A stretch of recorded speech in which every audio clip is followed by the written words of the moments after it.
પવિત્ર રમજાન માસમાં દાઉદી વોરા સમાજના લોકો દ્વારા 1 માસ સુધી રોજા રાખી ઇબાદત કરવામાં આવી હતી। ભરૂચ કોટ પારસીવાડ વિસ્તારમાં વસતા દાઉદી વોરા સમાજના લોકોએ આજરોજ મસ્જિદમાં રમઝાન ઈદની વિશેષ નમાઝ અદા કરી એકબીજાને રમઝાન ઈદની શુભકામનાઓ પાઠવી હતી। નાના ભૂલકાઓએ તેમના વિસ્તારમાં લાગેલ મેળામાં ઈદના દિવસે હર્ષોલ્લાસ સાથે ઉજવ્યો હતો, સાથે દૂધ સેવૈયા આરોગી એકબીજાને મુબારકબાદ આપી હતી। આ પ્રસંગે સામાજિક કાર્યકર મોઝમભાઈએ ખુશી વ્યક્ત કરતા જણાવ્યું હતું કે દાઉદી વોરા સમાજ રસૂલુલ્લાહ તાલા શરીફની ફરમાન મુજબ ઈદ ઉજવીએ છીએ। આગામી દિવસમાં મુસ્લિમ સમાજની ઈદ આવશે તે માટે તેમણે તમામ મુસ્લિમ બિરાદરોને શુભકામનાઓ પાઠવી હતી।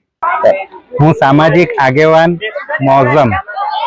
આજ રોજ અમારી ઈદ ઉલ ફિત્રનો તહેવાર હોય, રમજાન માસના 30 રોજા પૂર્ણ કર્યા પછી આજે દાઉદી વોહરા સમાજ અમારા આ વહોરવાર ખાતે ઈદનો પ્રસંગ ઉજવી રહ્યા છે। આ પ્રસંગે તમામ આલમમાં રહેતા દાઉદી વોહરા સમાજના લોકોને હું ઈદ ઉલ ફિત્રની મુબારકબાદી આપું છું।